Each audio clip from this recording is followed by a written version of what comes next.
I was flying on a family trip with my son and Dill, but when we boarded the plane, the flight attendant whispered to me, "Pretend you're not feeling well and leave the plane." I thought it was a joke, but then she came back and said, "Please, I beg you."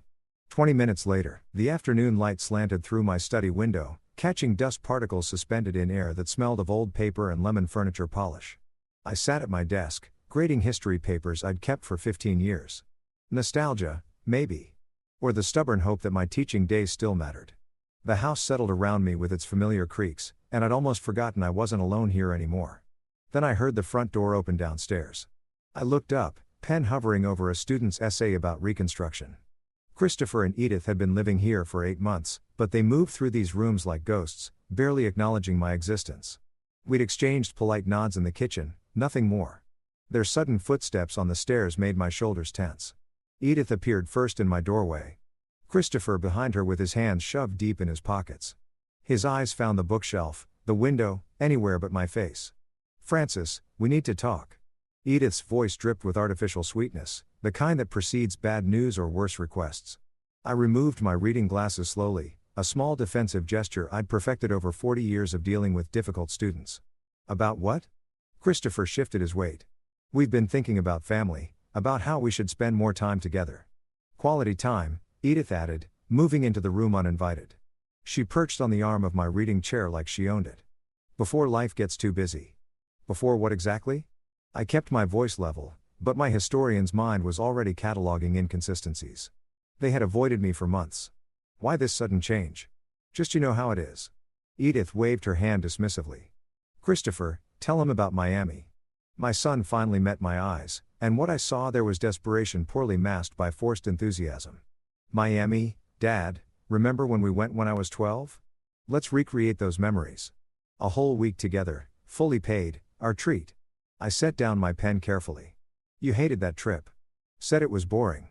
Wanted to come home early." Christopher's smile faltered. "I was a kid. I see things differently now." The silence stretched. I studied them both. My son, who'd once brought me dandelions and called me his hero, and this woman who'd somehow convinced him that his elderly father was just an obstacle taking up space. Something had shifted between us, but I couldn't pinpoint when exactly.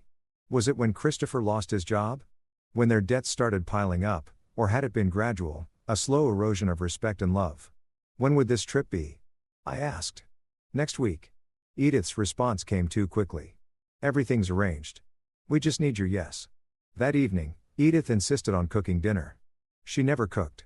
I sat at the dining room table while she moved around my kitchen with uncomfortable familiarity, opening cabinets, using my dishes. Christopher poured wine with excessive care, his hands trembling slightly when I asked about the trip's timeline. "So, this was planned without consulting me." I accepted the wine glass, watching him over the rim. "We wanted it to be a surprise," Christopher said. "A good surprise." Edith set a plate before me, her movements calculated and precise. She'd worked in medical administration for years, and that clinical efficiency showed in everything she did. "Francis, your life insurance policy is quite substantial. 500,000, right? Very responsible planning on your part." My fork stopped halfway to my mouth. "How do you know the amount?" "Christopher mentioned it once." She sat across from me, cutting her chicken into perfect uniform pieces. "Just conversation." I looked at my son. He was focused intently on his plate, refusing to meet my gaze. The mention of my insurance felt wrong, timed wrong, placed into casual dinner talk where it didn't belong. "I haven't been sleeping well lately," I said, testing them. "My heart feels strange sometimes, flutter-like." Christopher Unk's eyes lit up for a split second before he caught himself. "You should see a doctor." "Have you seen a doctor?" "Christopher worries too much." Edith cut him off smoothly. "You look fine, Francis. Probably just stress." They locked eyes then, just for a moment, but I caught it. Something passed between them, unspoken and knowing. My chest tightened, but not from any heart condition. After dinner, while they retreated to their bedroom downstairs, I found printed flight confirmations on the table, already booked, my ticket already purchased for next Tuesday. They'd been certain I'd agree, so certain they'd made irreversible plans. I sat alone in my study long after midnight, holding an old photograph of Christopher at age 7, gap-toothed and grinning, hugging my neck like I was the safest place in the world. That boy had become this man downstairs, plotting something I couldn't quite name, but felt in my bones. 40 years teaching history had taught me one thing. People leave evidence. Always. Patterns emerge. Motivations become clear when you step back and observe the whole picture, not just isolated incidents, the sudden generosity, the insurance comment, those synchronized glances, the pre-purchase tickets. Morning came with pale light and the decision I'd already made in darkness. I would go to Miami. I would watch them carefully. I would gather evidence the way I'd taught my students to examine primary sources with skepticism and attention to detail. Christopher knocked on my door at 7 o'clock, his smile too bright for the early hour. "So, Dad, Miami, what do you say?" "I'll go," I told him, watching his face. Relief flooded his features, followed by something else I couldn't quite identify. Satisfaction, anticipation. "Great. That's wonderful." He gripped the doorframe. "You won't regret it."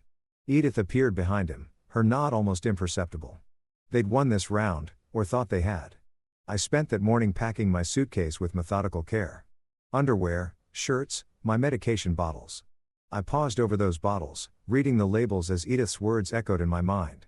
Something about health, about my appearance, about not worrying. My hands moved almost on their own, placing the medications in my carry-on instead of the checked luggage. A small act of caution, nothing more. But my training had taught me that survival often depended on small acts, minor precautions that seemed paranoid until they saved her life. The suitcase closed with a decisive click. Miami awaited, and whatever they had planned, I'd be ready. Christopher's car smelled of stale coffee and synthetic air freshener. I sat in the passenger seat with my suitcase balanced on my lap because he'd claimed the trunk was too full, though I'd seen it was nearly empty when he'd opened it. The weight pressed against my thighs as we merged onto the highway toward Orlando International Airport. Neither of them spoke. Christopher gripped the steering wheel so tightly his knuckles had gone pale. Edith stared out her window, phone in hand, typing rapidly and deleting messages immediately after sending them. I watched her reflection in the side mirror. Her face held that clinical blankness I'd come to recognize as her thinking expression, calculating variables and probabilities. "Excited about Miami, Dad?" Christopher's voice cracked slightly on the last word. "Should I be?" He missed the implication entirely. "Of course. Family time, beaches, relaxation." "Relaxation, right?" The silence resumed, heavier now. I watched familiar Orlando streets slide past. The strip mall where I bought Christopher his first bicycle. The library where I'd spent countless Saturdays. The high school where I'd shaped young minds for 3 decades. Each block increased the pressure in my chest, the sense that I was being carried towards something irreversible. The airport appeared ahead, all concrete and glass and controlled chaos. Christopher parked in short term, another oddity. We'd be gone a week, yet he chose the most expensive option. Small details, but they accumulated like evidence in a case I was building against my own family. Security checkpoint arrived too quickly. Edith insisted I go through first. Her hand firm on my shoulder, guiding me forward. I placed my carry-on on the conveyor belt, watching her watch the screen as my belongings passed through. She leaned forward slightly, checking something, then relaxed when the bag emerged on the other side. "See, easy," she said, but her relief seemed disproportionate to the simple act of airport security. At the gate, Christopher and Edith boarded immediately with Zone 1, while my ticket relegated me to Zone 3. They disappeared down the jetway without looking back, leaving me standing among strangers, my suitcase handle digging into my palm. When my zone was finally called, I walked slowly, aware of the finality of each step. The jetway stretched ahead, that peculiar lineal space between solid ground and metal tubes suspended in nothing. The aircraft door yawned open, recycled air washing over me, carrying the distinct airplane smell of cleaning chemicals and thousands of previous passengers. I stepped inside, searching for my seat number, when a flight attendant approached. Her name tag read Mildred, and her face held professional pleasantness until she leaned close, pretending to check my boarding pass. "Pretend you're feeling ill and leave this aircraft." The words came out as an urgent whisper, her breath warm against my ear. I froze, hand tightening on my carry-on. "Excuse me, I don't understand." But she'd already moved away, tending to overhead bins and smiling at other passengers. I stood in the aisle, confused, looking between her retreating form and Christopher and Edith in their seats 3 rows ahead. They hadn't noticed the exchange, too focused on their phones. Was this a joke? Some bizarre safety protocol? I took another step toward my row when Mildred returned, her professional mask cracking. Her hands trembled as she touched my elbow. "Sir, I'm begging you. You need to get off this plane now." I looked into her eyes then and saw genuine terror. Not concern, not confusion. Terror. The kind that comes from knowing something specific and horrible. My decades of reading students' faces, of distinguishing truth from lies, kicked in. This woman was serious. "You're serious," I said quietly. "I've never been more serious in my life." Her fingers dug into my sleeve. "Please trust me, Dad. Everything okay?" Christopher's voice carried down the aisle, sharp with something that wasn't quite concern. I made the decision in a heartbeat, operating on pure instinct. My hand moved to my chest, fingers splaying over my shirt. My chest. The words came out strangled, convincing because the fear was real, even if the symptom was manufactured. I stumbled, dropping to one knee in the narrow aisle. The performance came naturally, aided by the genuine terror coursing through my veins. Immediate reaction. Flight crew surrounded me, voices overlapping in professional crisis mode. "Sir, can you breathe? Sir, stay with us." Hands under my arms, lifting, supporting. A wheelchair was called. I let them help me, but kept my eyes sharp, observant. The sick old man act didn't extend to my awareness. Through the commotion, I caught Christopher and Edith's faces. That's what I remember most clearly. Not concern, not worry, but disappointment. Pure, undisguised disappointment before their masks slammed back into place, and they performed concern for the audience around them. Christopher stood from his seat, the movement aggressive before he softened it, making himself the worried son. "Dad, what's wrong? Should we come with you?" No, stay seated, everyone." A crew member blocked the aisle. "We'll take care of him. Medical personnel are standing by." As they wheeled me backward down the jetway, I heard Edith's voice, low and meant only for Christopher, but carrying just enough in the quiet after crisis. "This ruins everything." Christopher's hissed response. "Not here. Not now." The wheelchair carried me back through the jetway, back into the terminal, back to solid ground. My phone buzzed in my pocket as they settled me in the medical area. A text from Christopher. "Dad, hope you feel better. We'll call when we land." I watched through the window as the aircraft pushed back from the gate as it began its slow taxi toward the runway. Christopher and Edith were aboard that plane, growing smaller and more distant with each passing second. The physical separation felt absolute, like I'd crossed some invisible threshold and could never return to the innocence of not knowing. The plane disappeared from view, just another metal speck against blue sky. "Mr. Wilson." I turned. Mildred stood there, still in her uniform, but off duty now, her face pale and drawn. She glanced around the medical area, checking for listeners. "We need to talk," she said, her voice tight with urgency. "Now, somewhere private." The medical room was small and windowless, fluorescent lights buzzing overhead with that persistent electrical hum that sets teeth on edge. A paramedic had just cleared me. "Vitals are fine, probably anxiety," and left me alone on the examination table, paper crinkling beneath me every time I shifted. Through the narrow window in the door, I could see the tail of my flight disappearing into clouds, carrying my son and daughter-in-law toward Miami while I sat here in this sterile room, heart pounding for reasons that had nothing to do with medical issues. My phone buzzed. Christopher's third text. "Dad, please respond. We're worried sick." I powered it off. The door opened. Mildred entered, still in her uniform, but her professional composure had cracked like old porcelain. She closed the door firmly, checked the hallway through the window once, then turned to face me. Her hands shook. "I need to show you something." Her voice trembled. "What I'm about to do could cost me my job, but I can't let this happen." I straightened on the table, paper rustling.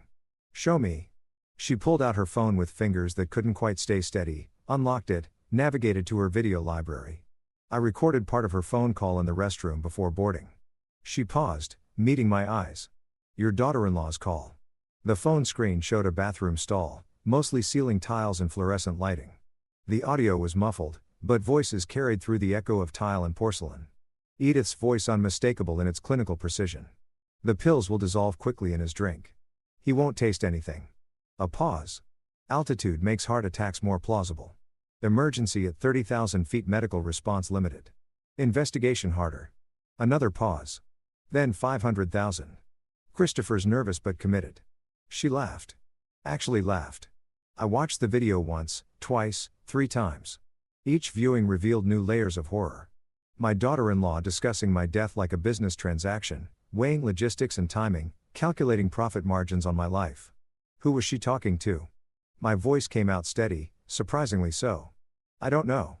Mildred lowered the phone, but she mentioned the plan being in motion and Christopher being on board. Those were her exact words. I looked at her directly. "Why did you do this? Risk your career for a stranger?" Something flickered across her face. Old pain, barely healed wounds. My father, 3 years ago, his nephew convinced him to change his will. Then he fell downstairs. They ruled it an accident. Her jaw tightened. I couldn't prove anything. The regret has eaten at me ever since. When I heard that conversation, heard her plotting, I couldn't stay silent again. I'm sorry about your father. Don't be sorry. Her voice hardened. Stop them. I took her contact information in my small notebook, the one I always carried out of teacher habit.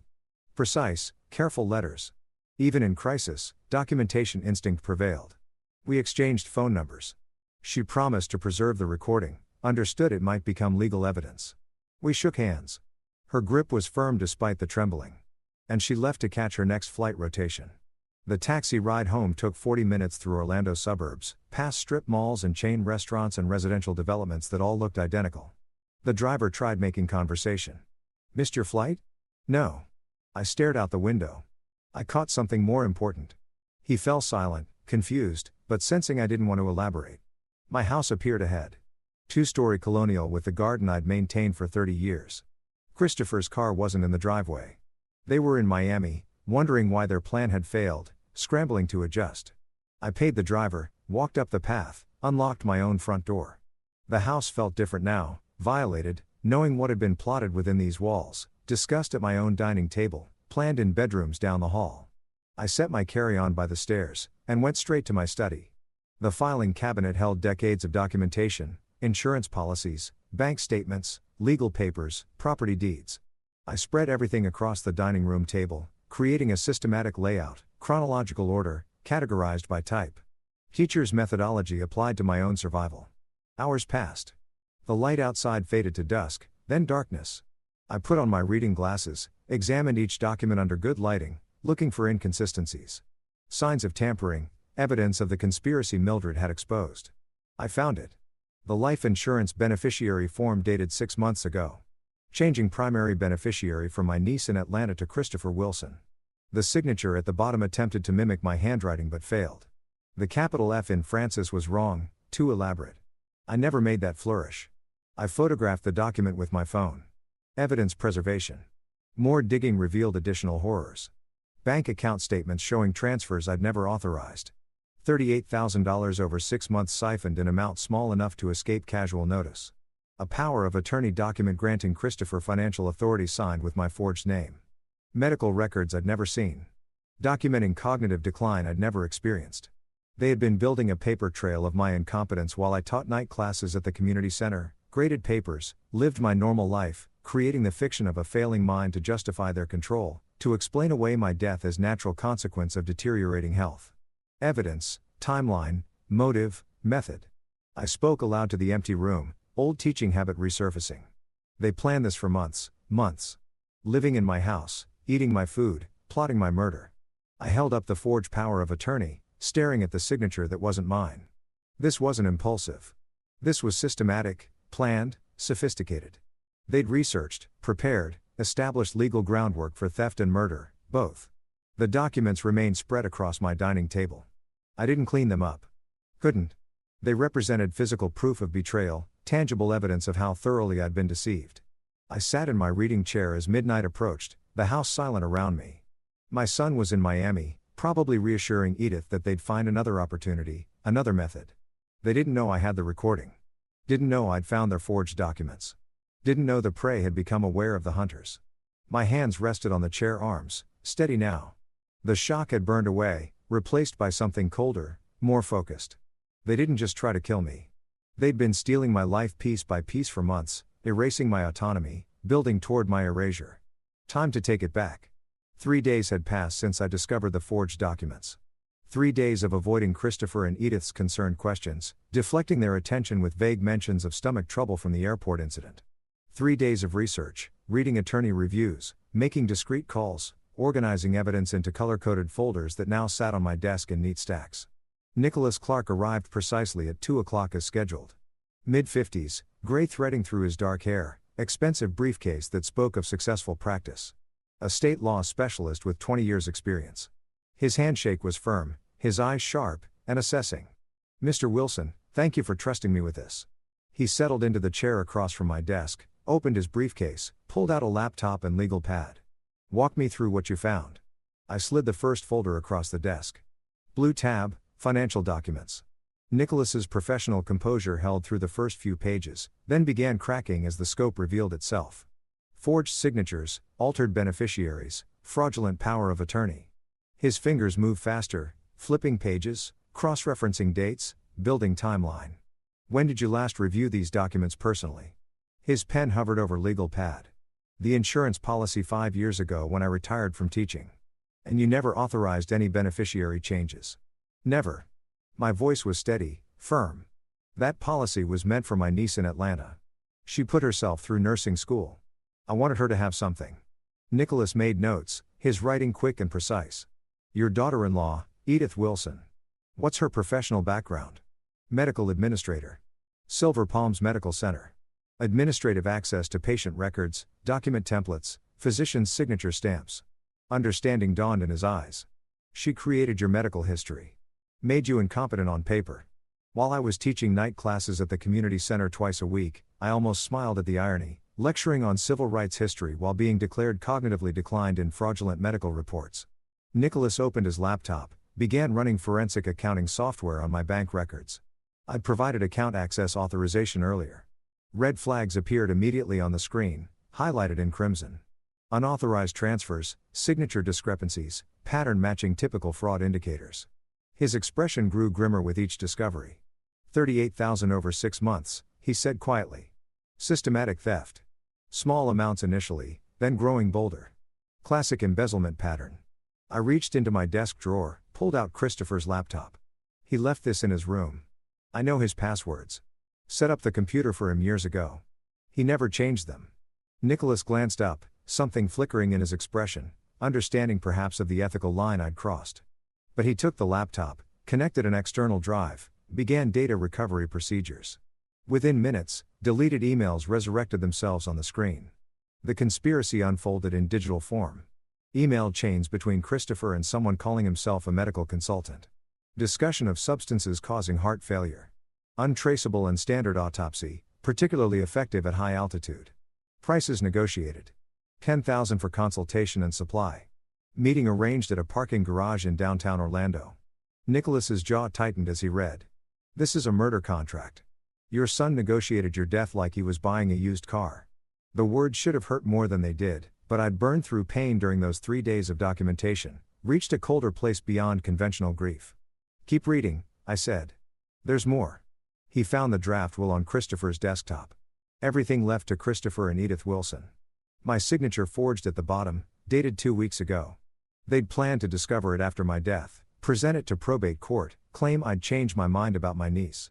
Nicholas leaned back, removed his glasses, rubbed his eyes. When he looked at me again, his professional mask had dropped entirely. Francis, may I call you Francis? I nodded. This goes beyond estate fraud. This is conspiracy to commit murder, forgery, elder abuse, financial exploitation, criminal charges, not just civil recovery. He paused. We need to decide. Bring in police now or build an ironclad case first. My phone buzzed on the desk between us. Christopher's text lit up the screen. Dad, where are you? We need to talk about your health. Nicholas glanced at the phone, then at me. Understanding passed between us wordlessly. The manipulation continued even now. Pressure applied to keep me confused and compliant. Build the case first, I said. Make it undeniable, then we strike. He nodded slowly. Respect evident in his expression. You've thought about this. I taught strategy through history for 40 years. Sun Tzu, Machiavelli, Napoleon. I learned from the best. I met his eyes. Know your enemy. Choose your battlefield. They're going to realize, Nicholas warned. When I file protective orders, block accounts, revoke fraudulent documents, they'll know. Good. My hands rested flat on the desk, steady and calm. Let them panic. Panicked people make mistakes. A slight smile crossed his face. All right, then. Here's what we do. He spent the next hour outlining strategy, calls to contacts, document examiner for signature analysis, forensic accountant for detailed audit, private investigator for background on the medical consultant. He photographed evidence with high-resolution camera, created digital backups, uploaded everything to encrypted cloud storage. 3 evidence packets, he explained, printing documents and organizing them into folders. One for eventual police involvement, one for civil proceedings, one for you to keep secure off-site. Safe deposit box, not your house. I nodded, absorbing everything. Student mode engaged, learning the machinery of legal warfare. As afternoon faded toward evening, Nicholas gathered his materials, packed his briefcase with methodical care. At my study door. He paused and turned back. Francis, one question. When this is over, what do you want? Justice or revenge? I didn't hesitate. I want them to understand what they've done. I want consequences that last. He considered this, then nodded. Don't change anything yet. Act normal. I'll handle protective orders. Account freezes through legal channels. Give me 1 week. After he left, I sat in the darkening study, listening to the house settle around me. My phone buzzed again. Christopher, Dad, dinner tonight? We need to talk about your future. I stared at the text, then typed my response. Yes, we need to talk about the future. The double meaning was clear to me, opaque to him. The hunter had become the hunted, though he didn't know it yet. I pressed send.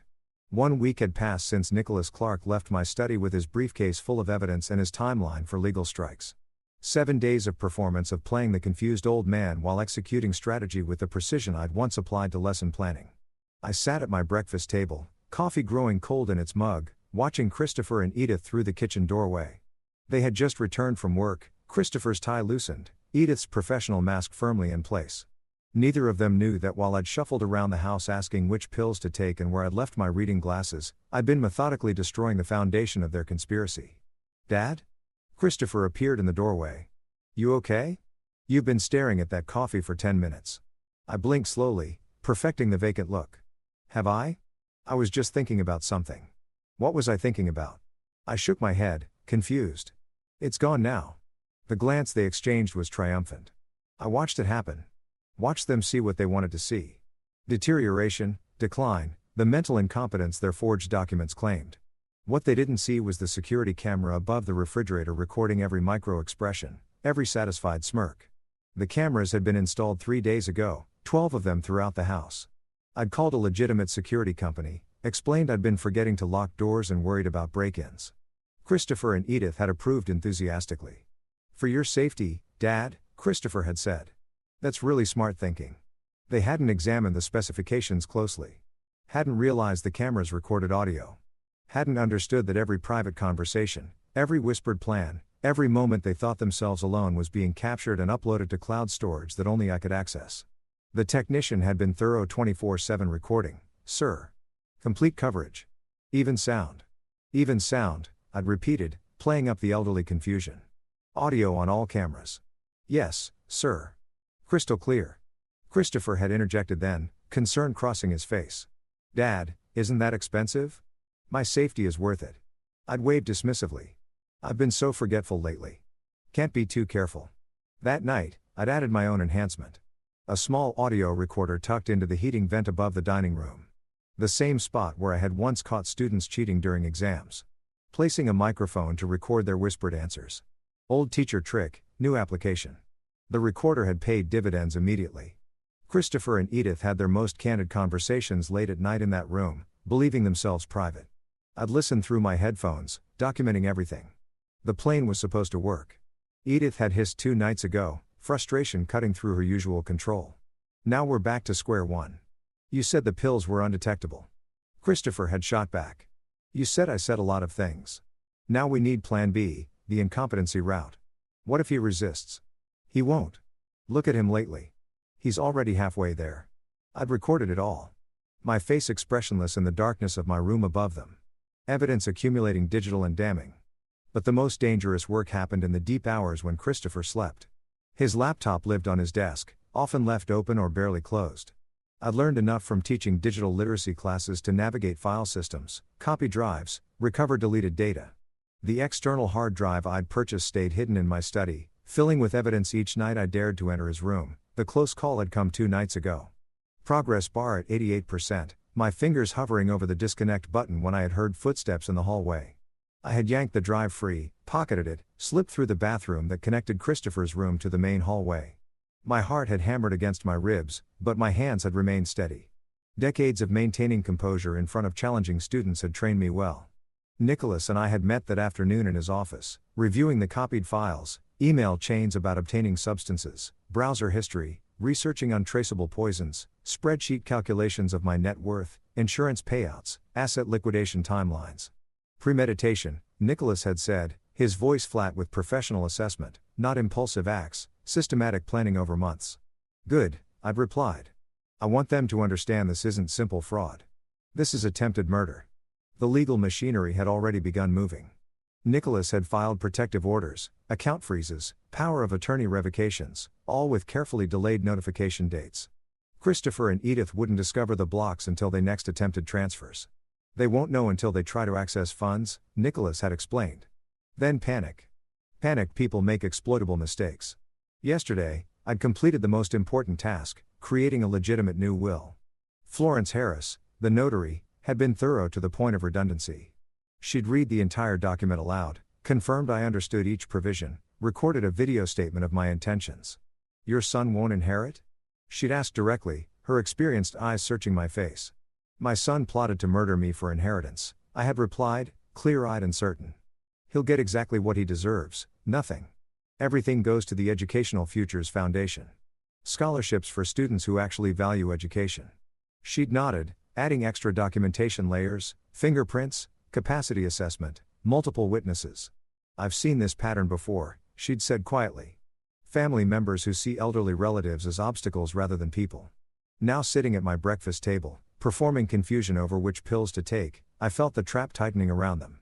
Edith approached, her voice dripping false concern. The blue pills, Francis, for your heart. Here, let me help. Thank you, dear. I accepted the pills gratefully, swallowed them while she watched. I don't know what I'd do without you both. The camera above us recorded her satisfied expression, Christopher's approving nod from the doorway. Evidence of their performance, their manipulation, their growing confidence that I was exactly as incompetent as their fraudulent documents claimed. That evening, Nicholas had handed me a burner phone in a parking garage. Neutral location, no cameras, no witnesses. If emergency, he'd said, if they escalate to physical danger, call this number. Police are briefed, ready to respond immediately. I had pocketed it, hoping I wouldn't need it, knowing I might. Late that night, I sat in my study reviewing footage from the day's cameras. On screen, Christopher and Edith in the living room, their voices clear through the audio feed. We need power of attorney for his medical decisions, Edith was saying. Find a doctor who will declare him incompetent. Then we control everything, finances, healthcare, end-of-life decisions. Christopher's face showed no remorse, only calculation. My son had become someone I didn't recognize, or perhaps someone I'd refused to see clearly until survival demanded honest vision. I closed the laptop, picked up my phone, dialed Nicholas's number. They're accelerating, I said when he answered. Moving toward forced incompetency evaluation. We need to trigger the account freeze now. Agreed, Nicholas replied. I'll activate tomorrow morning. Be ready for their reaction. After hanging up, I opened my old teaching journal, leather-bound, pages filled with decades of classroom observations and educational philosophy. I wrote carefully. Lesson for today. Sun Tzu was right. The supreme art of war is to subdue the enemy without fighting. But sometimes you must let them destroy themselves. Tomorrow they discover what happens when you underestimate the teacher. I closed the journal and went to bed, sleeping soundly for the first time in weeks. Morning arrived with pale sunlight and the sound of Christopher's computer chiming upstairs. Incoming email. I sat at the breakfast table. Newspaper spread before me like a prop. Listening intently to the house. Sounds I'd learned over 40 years of living here. Footsteps rapid. Christopher's voice sharp with alarm. Edith, get up here now. I sip my coffee slowly, counting to 60 in my head. Teacher habit. Wait before reacting. Let the situation develop. Upstairs, urgent voices overlapped. Words indistinct but tone unmistakable. Panic. At 60, I called up the stairs. Everything all right? Silence, then Christopher's forced calm. Fine, Dad. Just work stuff. The lie was obvious to everyone. I returned to my newspaper, not reading, just waiting. Throughout the morning, Christopher attempted to access accounts from his home computer. I observed from the hallway unnoticed. Phone camera recording as error messages multiplied on his screen. Access denied. Account locked. Please visit branch in person. His fingers trembled on the keyboard, trying different passwords, different access routes. Each attempt failed. Edith watched over his shoulder, her jaw tight. Call the bank. He did. I heard his side of the conversation. Increasingly desperate explanations about power of attorney, account management agreements, legal authorization. The bank's response must have been unequivocal because Christopher's face went ashen. They say the account holder must appear in person, he said flatly. All third-party authorizations suspended pending fraud investigation. For lunch, I made sandwiches. Unusual behavior that neither commented on. Too absorbed in their crisis. They ate mechanically, phones out, texting people I couldn't identify, lawyers probably, or the mysterious medical consultant from the email chains I'd copied. Dinner, I decided, required something special. I spent the afternoon in the kitchen preparing pot roast the way I'd learned decades ago. Muscle memory from years of cooking for myself after retirement, from the life I'd built that they intended to erase for profit. When they arrived home that evening, I heard them whispering urgently in the hallway before entering. I called them to the table, served food with practiced ease. The domesticity made the conversation more surreal. Strange thing happened today, I said conversationally, cutting meat into precise pieces. Bank called about unusual activity on my accounts. Apparently, someone's been making unauthorized transfers. I looked up, met their eyes. I asked them to investigate thoroughly. Christopher choked slightly on his water. Edith's fork paused mid-air, trembling almost imperceptibly before she forced herself to continue eating. Dad, Christopher began. About that, if you were just helping me manage money like you said, I interrupted gently. The bank will sort it out. Unless, I let the pause extend. There's something you need to tell me. Edith's mask slipped, her voice sharpened, professional control cracking at the edges. Francis, you're clearly confused about your finances. This is exactly why you need our help. Why you need oversight. Oversight? I repeated the word slowly. Interesting choice. Legal oversight? She pushed harder. Medical oversight. For your own protection. Protection from what? I asked mildly. From whom? The silence that followed was its own answer. Christopher stared at his plate. Edith's knuckles whitened around her fork. My phone rang. Nicholas, as planned, I answered, keeping my expression neutral. Oh, the bank. Yes, I'll come by tomorrow. Investigation, of course. Whatever's needed to protect my accounts. I watched their faces drain of color as I spoke. Unauthorized access is a serious matter. I appreciate them taking it seriously. After dinner, Christopher approached as I washed dishes. Dad, about tomorrow, maybe I should go with you. Help explain the account management we've been doing. I smiled gently, drying a plate with methodical care. That's thoughtful, but I should handle my own finances. I'm not incompetent yet. The word hung in the air. Incompetent. Christopher froze, searching my face. Had I emphasized it deliberately? Did I know about their plans? How much did I understand? I turned back to the dishes, leaving him suspended in uncertainty. Late that night, I lay awake in my bedroom. Phone on the nightstand displaying the security feed. Christopher and Edith sat in the living room below, their argument clear through the audio. This is your fault, Edith's voice cut like surgical steel. Your sloppy forgeries, your weak stomach for the original plan. The power of attorney was perfect, Christopher started. Obviously not since we're locked out of everything. She stood pacing. The camera followed her movement. We moved to Plan B immediately. Incompetency evaluation. I know people at Silver Palms who need money, who owe favors. We get him declared unfit, become his guardians, control everything, including whether this investigation continues. What doctor would cooperate, not cooperate, interpret findings favorably? There's a difference. Her voice dropped, became calculating. I'll arrange it tomorrow. I recorded everything. Timestamps preserved. Evidence accumulating like compound interest. Slow at first, then exponentially damning. Morning brought the promised phone call. Dr. Morrison claimed to be my family physician, which was interesting since I didn't have a family physician. I used the walk-in clinic near the library for occasional needs. Routine cognitive assessment, the pleasant voice explained. Just a standard evaluation this afternoon at 2. Of course, I agreed warmly. I appreciate the thorough care. After hanging up, I immediately called Nicholas. They're moving. Medical evaluation to declare incompetency.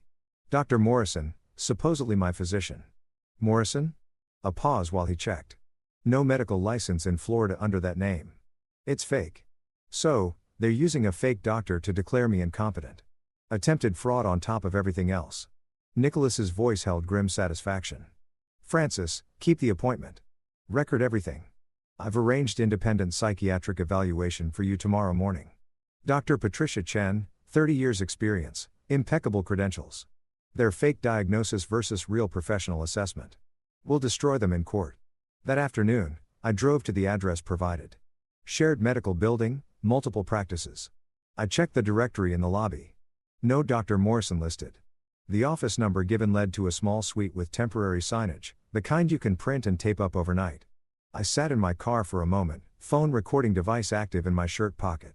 Nicholas had texted, "Police on standby have threatened?" I responded, "Everything ready? Let's see how far they'll go." For 40 years, I'd taught students to distinguish truth from manipulation, evidence from assumption, reality from performance. Today, I got to demonstrate those lessons in real time. Christopher and Edith had arranged this test thinking I'd fail. They had no idea I'd been preparing my entire professional life for exactly this kind of challenge.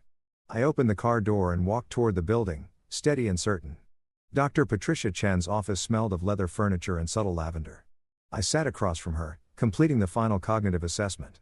Pattern recognition puzzles that would have challenged my students. Memory questions I answered with dates and details. Executive function tests I navigated systematically. Her sharp eyes watched everything.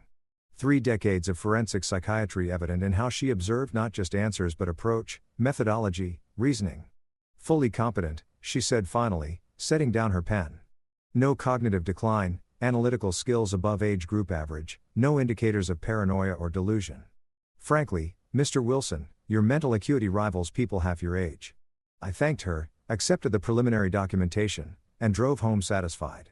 The fake Dr. Morrison appointment from yesterday had been exactly what I'd expected. Shabby office with temporary signage, someone claiming credentials they didn't possess. Questions designed to create appearance of incompetency regardless of answers. I'd recorded everything. Now I had the contrast. Fraudulent evaluation versus legitimate professional assessment. But as I pulled into my driveway, satisfaction evaporated. Christopher's car blocked the entrance. My son stood on the porch, envelope in hand. His face set with desperate determination I recognized from students who'd cheated and been caught, but were trying one final bluff. He approached my car window before I could exit. His hand shook slightly as he thrust the envelope forward. "Dad, this is for your own good. You're not well. We need to protect you." I took the papers, read them thoroughly. Petition for guardianship due to incapacity. The allegations were detailed and damning. Paranoid delusions regarding family members, progressive memory loss, financial incompetence, danger to self due to unstable behavior, supporting documentation attached, sworn statements from witnesses, medical reports, incident logs. I read every word while Christopher shifted his weight, unable to meet my eyes. "Whose safety, Christopher?" I asked quietly. "Mine or yours?" He fled to his car without answering. Nicholas arrived within an hour of my call. We spread the court documents across my dining room table. The same table where I'd first organized evidence months ago. His professional calm cracked as he read. "They're claiming you're incompetent after attempted murder failed." He flipped through pages. The audacity of this, these witness statements, these medical reports. "Desperation breeds boldness," I said. "Read the witness list." Mrs. Patterson from next door claimed she'd seen me wandering the yard in pajamas at midnight. Tom Chen from book club noticed increasing confusion during discussions. Dr. Sarah Williams from Silver Palms Medical provided detailed psychiatric evaluation showing progressive dementia. "You never met Drive Williams." Nicholas said never, but her credentials are real. Edith arranged this through her medical connections. I pointed to another statement. "And these neighbors, I need to talk to them." That evening, I walked door to door, teaching journal in hand. Most neighbors were embarrassed, ashamed. Mrs. Patterson's voice trembled. "Christopher said it was just to help with your care, that you'd approved it. I didn't realize it was for court." "What exactly did you see, Margaret?" "You outside at night by the bushes in your pajamas." I was checking security cameras I'd installed at 11 p.m. not midnight, in shorts and t-shirt, not pajamas. I kept my voice gentle. Teacher comforting confused student. "Christopher showed you what he wanted you to see." She broke down crying, promised to recant. 2 other neighbors had similar stories. Manipulation, context removed, innocent behavior twisted. But 3 neighbors refused to speak with me. I learned later Christopher had paid them. 500 here, 300 there. Small amounts to people struggling financially, enough to buy false testimony. The preliminary hearing came 2 weeks later. I sat beside Nicholas, posture straight, taking organized notes, visible demonstration of competency. Christopher and Edith sat across the aisle with their attorney, expensive suit, and calculated confidence. Where had Christopher found money for lawyers like this? More debt, probably digging deeper holes. Judge Thompson reviewed both sides' filings with evident skepticism. Court-appointed psychiatric evaluation ordered. Dr. Patricia Chen will conduct assessment and report findings. Nicholas and I exchanged subtle glances. She had already evaluated me, knew I was competent. The trap was working perfectly. After the hearing, Nicholas wanted immediate action. We file criminal charges now. Everything we have, attempted murder, fraud, forgery, we can end this. I shook my head. If we file now, they'll know we have everything. They'll lawyer up completely. Maybe flee. I want them to keep digging. Let them think they're winning. Francis, that's risky. I taught for 40 years, James. Students reveal most when they think they're succeeding. Right now, Christopher and Edith believe their guardianship petition might work. Let them invest more in that belief. Let them commit more crimes trying to support it. Then we bury them completely. He objected. Professional instinct demanded immediate prosecution, but respected my decision. Client autonomy even when the client was choosing the difficult path. That evening, I visited the bank, requested complete audit trail of all account activities for the past year. The manager, sympathetic now that investigation had revealed fraud attempts, provided comprehensive records. I spent hours with a highlighter, marking every unauthorized transaction, visual timeline of theft, evidence for prosecution. Several weeks passed. Christopher's behavior grew more erratic as his gambling debts became collection threats. I learned this through Nicholas's investigation. $75,000 owed across 3 sources: online sports betting, local card games, casino markers, threatening messages, and recovered deleted emails. Timeline showed debt accumulation had accelerated 6 months before the murder plot began. Motive clear as classroom chalk on blackboard. My phone rang late one evening. Nicholas, court-appointed evaluation scheduled. Dr. Chen will conduct it next week. Also, Christopher's gambling situation is worse than we thought. Those debts are why he's desperate. Bookmakers don't accept apologies. I absorbed the information, made notes in my growing case files, everything organized into labeled folders: financial fraud, forged documents, attempted murder, false medical claims, witness tampering, every piece of evidence cross-referenced, timeline visualized. I stood in my study looking at the wall where I had assembled everything. Photos, documents, dates connected with string like detective boards and movies. Except this was real. And the conspiracy led to my son and his wife. 40 years I'd taught students that truth requires patience. Evidence must be overwhelming. Presentation must be irrefutable. Christopher and Edith had given me months to build this case while they thought they were winning. Now they'd learned the final lesson. The teacher always knows more than the students realize. Class was almost over. Time for final exam. Dr. Patricia Chen's court-appointed evaluation report sat on Nicholas's conference table between us. I read the conclusion for the second time, savoring each word. Subject demonstrates full cognitive capacity. No evidence of dementia or incompetency. Analytical skills above age group average. No indicators of paranoia or delusion. Recommendation. Petition for guardianship be denied. Nicholas spread additional documents across the table. Months of evidence compilation organized into devastating presentation. 3 ring binders, color-coded tabs, chronological timeline poster, exhibits numbered and cross-referenced. Teacher recognized fellow educators' methodology. This was curriculum of crimes, comprehensive and irrefutable. We file today, Nicholas stated, not question statement. I nodded once. Everything, all of it. The counter-suit was 47 pages detailing 18 separate criminal acts. Attempted murder, conspiracy to commit fraud, multiple counts of forgery, elder financial abuse, witness tampering, obstruction of justice. The criminal complaint ran 23 pages. Evidence exhibits filled 2 boxes. Nicholas and his paralegal delivered everything to the courthouse clerk. I watched from nearby bench as the clerk processed paperwork, paused, read further, then called her supervisor. The supervisor read face growing serious, then picked up the phone to judge's chambers. Within hours, emergency hearing scheduled. The system recognized severity immediately. That afternoon, professional process server went to my house where Christopher and Edith still lived because I'd never formally evicted them. Strategic decision to keep them close, monitored. I sat in my car across the street, phone recording, watching. The server rang the doorbell. Edith answered. He handed her the envelope, identified himself officially. I zoomed my camera, captured her face as she read the first page. Shock, recognition, fear. The progression took seconds. She called for Christopher.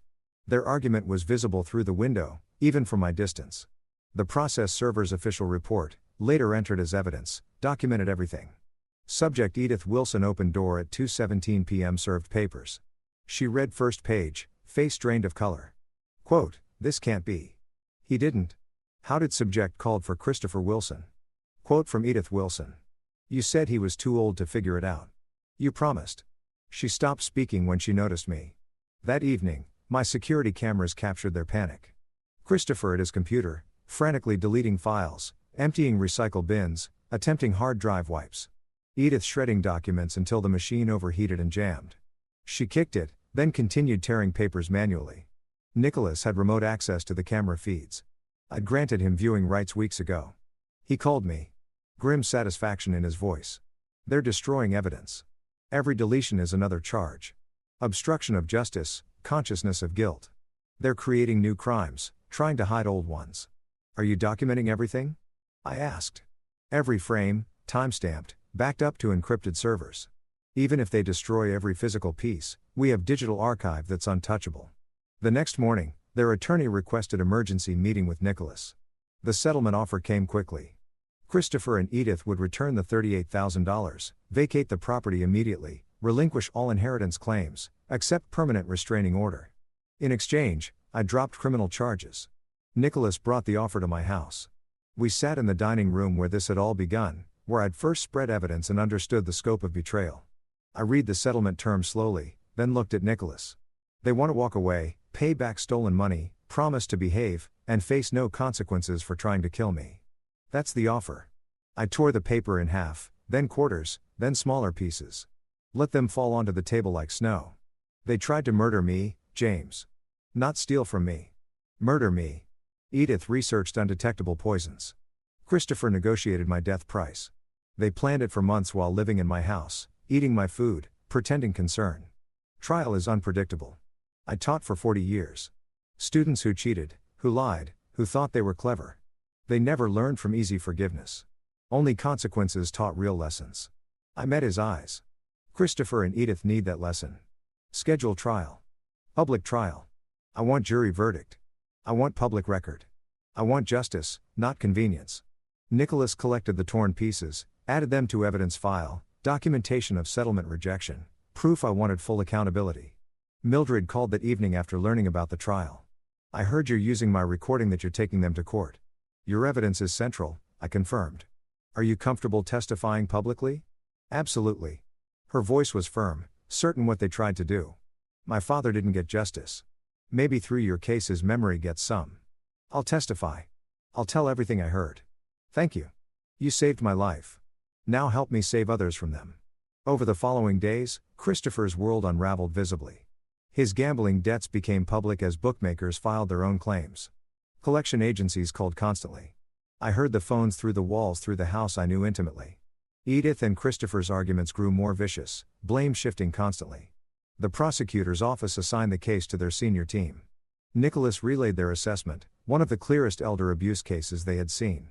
Evidence overwhelming, conviction highly probable. Trial date set for late August.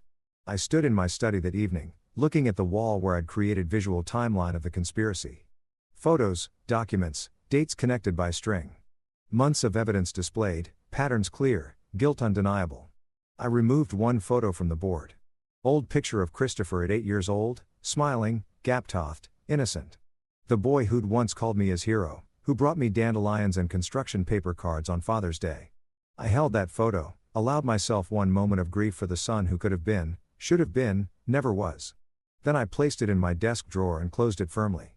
"I raised you better than this," I said to the empty room. "You chose differently. Now we both live with consequences." I turned off the study light, walked out. Tomorrow brought preparation for trial.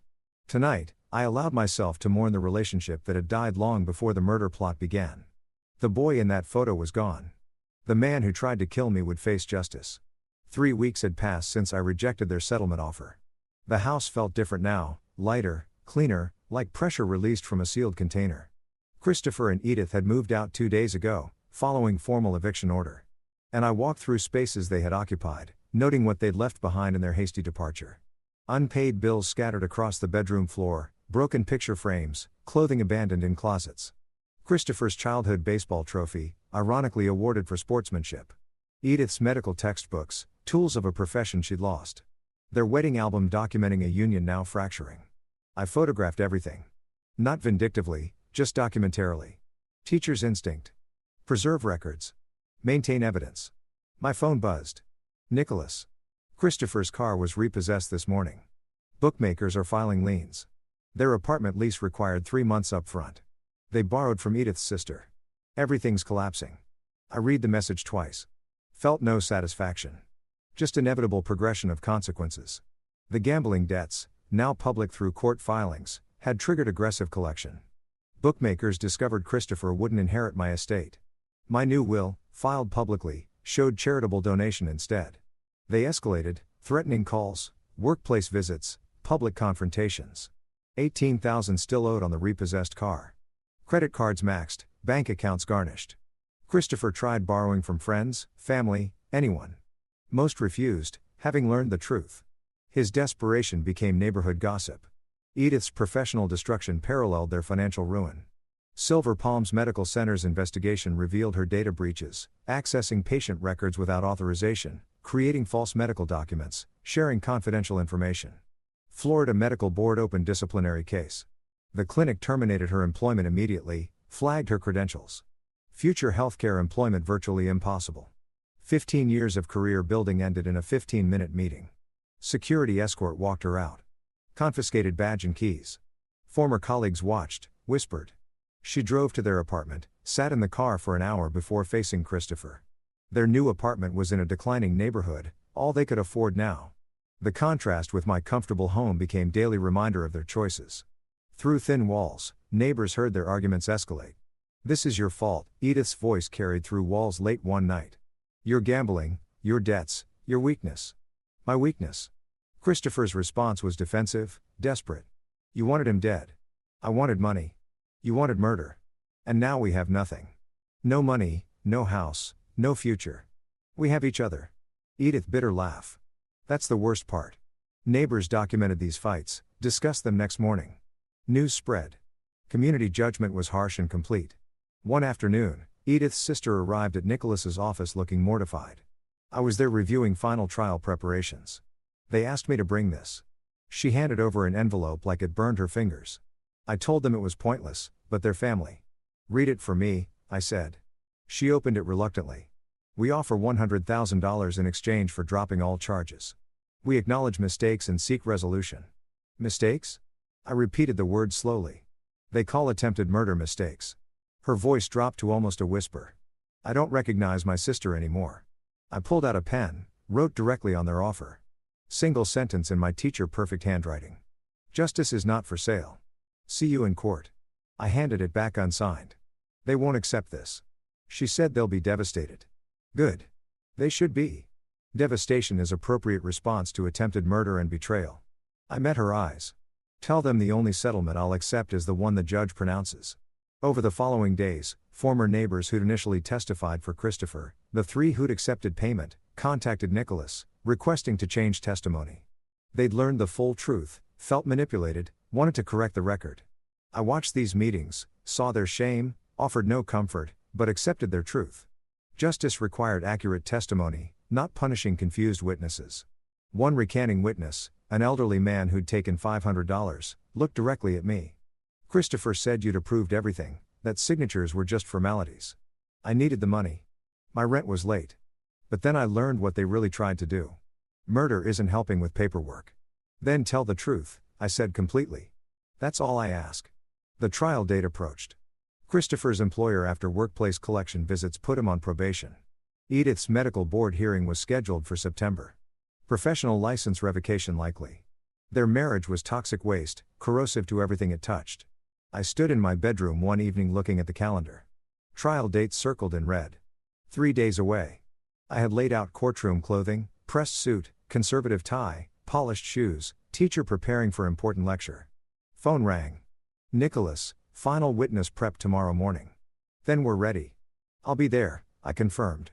After hanging up, I looked around my quiet house. For the first time in months, I felt peaceful, not happy. Peace and happiness are different things, but calm, certain. Justice delayed is not justice denied. I took out the old photo of young Christopher from my desk drawer, the one I'd put away weeks ago. Looked at it one final time. The innocent child who became guilty adult. I wrote on the back, "I gave you everything. You chose this path. I choose justice." Placed it in an envelope, sealed it, addressed it to Christopher for delivery after trial. Not cruel, just honest. Final communication between father and son. Then I went to bed. Slept soundly for the first time in months. Preparation complete. Tomorrow consequences arrive. The morning of trial arrived with sunrise just beginning to paint Orlando's sky. I woke early, dressed carefully in the suit I had laid out the previous night. Tie knotted precisely, muscle memory from 40 years of professional dressing. Shoes polished until they reflected light. Breakfast was simple. Coffee, toast, routine maintained despite the day's significance. I reviewed nothing. Preparation was complete. Evidence memorized. Testimony ready. Nicholas picked me up at 8. We drove to the courthouse in comfortable silence. Professionals prepared for performance. I watched morning traffic. Ordinary people beginning ordinary days. Mine would be anything but ordinary, but necessary. Justice requires witnesses, requires public record, requires official pronouncement. The courtroom filled quickly. Media present. The case had attracted attention. Christopher and Edith sat with their attorney, looking diminished, defeated before verdict was announced. I sat behind the prosecution table, posture straight, calm. Judge entered. Everyone rose. The prosecutor's opening statement outlined the conspiracy clearly. Evidence will show defendants plotted to murder Francis Wilson for insurance money. They researched methods, obtained substances, created false documents, manipulated medical systems. Only intervention by alert flight attendant prevented this murder. Defense offered weak argument about family misunderstandings and poor communication. The jury's attention remained on the prosecution. Evidence presentation was systematic and devastating. Mildred's video played on courtroom screens. Her recording filled the room. Edith's voice unmistakable. Pills in his drink. Heart attack at altitude. 500,000. Christopher flinched hearing it. Edith stared straight ahead, jaw clenched. Mildred took the stand, voice shaking initially, but strengthening as she testified. I heard her clearly. She talked about heart attack, about altitude, making it believable. She mentioned insurance money. I recorded it because I knew I had to have proof. Defense attempted cross-examination. Isn't it true you were in financial distress yourself? Mildred's response was firm. I didn't misinterpret murder. My financial situation is exactly why I understand desperation, but I didn't let it make me a killer. Forensic document examiner confirmed signature forgeries. Bank representatives detailed unauthorized transfers totaling $38,000. Dr. Patricia Chen testified to my full mental competency, destroying the incompetency claims entirely. Email evidence showed correspondence with medical consultant about lethal substances. Each piece built an irrefutable case. Then I took the stand. Oath administered, I settled into the witness chair. 40 years teaching had prepared me for public speaking, managing attention, delivering information clearly. When did you first suspect something was wrong? The prosecutor asked. The invitation to Miami was unusual. Their sudden attention after months of distance. Small things that pattern recognition tells you matter. What did you do? What I taught students for 40 years. Gather evidence, document everything, verify sources, build comprehensive case before drawing conclusions. I applied academic rigor to my own survival. Defense attorney's cross-examination was brief, ineffective. My credibility was unshakable. Facts verified by overwhelming evidence. The jury deliberated less than 2 hours. When they returned, the foreman stood. On count 1, conspiracy to commit murder. Guilty. Count 2, fraud, guilty. Count 3, forgery, guilty. Down the list. Each guilty hit Christopher and Edith visibly. Edith's composure finally cracked. Single tear quickly wiped away. Christopher dropped his head into his hands. Sentencing phase arrived. Judge asked if I wished to make victim impact statement. I stood faced Christopher and Edith directly. You lived in my house. I provided for you. I trusted you. You responded by plotting my death. I don't hate you. I pity you. You destroyed your lives for money you'll never see. That's justice enough. I sat. Judge nodded. Appreciation for brevity and dignity. Sentences. Christopher received 3 years probation with strict conditions. Edith, 5 years, longer due to professional credential abuse. Both ordered to repay 38,000 stolen funds plus 50,000 punitive damages. Permanent restraining order. All inheritance rights permanently revoked. Criminal records permanent. Judge's statement was clear. This case represents calculated systematic betrayal of familial trust. Your victim's mercy in requesting probation rather than imprisonment is more than you deserve. Court adjourned outside on courthouse steps. Media waited. I gave brief statement. Justice has been served. I hope this case reminds families that trust is sacred and betrayal carries consequences. I declined further questions. Walked toward the parking garage. Saw Christopher one final time. Exiting through side door, head down, avoiding cameras. Our eyes met briefly. He looked away first. I felt nothing. Not anger, not satisfaction, not even sadness anymore. Just completion. Chapter closed. Nicholas drove me home. We rode in silence, comfortable and complete. As we pulled into my driveway, he extended his hand. You did good, Francis. Real good. We did, I corrected. Thank you. Inside my house, I stood in the quiet hallway. House was mine again, legally, physically, emotionally. I walked to my study, saw the timeline board I had created weeks ago, covered with evidence, documentation. Carefully, methodically, I began taking it down. Each photo, each document removed and filed. The conspiracy existed. Justice was delivered. But I wouldn't live surrounded by reminders of betrayal. I placed all documentation in a banker's box, labeled it Christopher, case closed, August 2025, stored it in the closet, not forgotten, but archived. Then I sat at my desk, opened my laptop, composed an email to the local high school principal. I'm a retired history teacher with 40 years experience. I'd like to volunteer, teaching 2 afternoons weekly, no compensation needed. I have stories worth telling, lessons worth sharing. Students should know that knowledge protects, documentation matters, and justice, though slow, arrives for those patient enough to pursue it properly.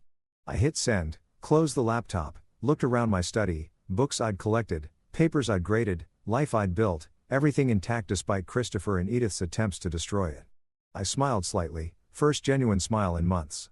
Not because I was happy.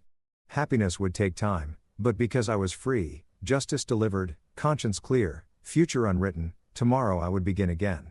The past was archived where it belonged. Today I was just a teacher with lessons to share and a life to live. That was enough. That was everything.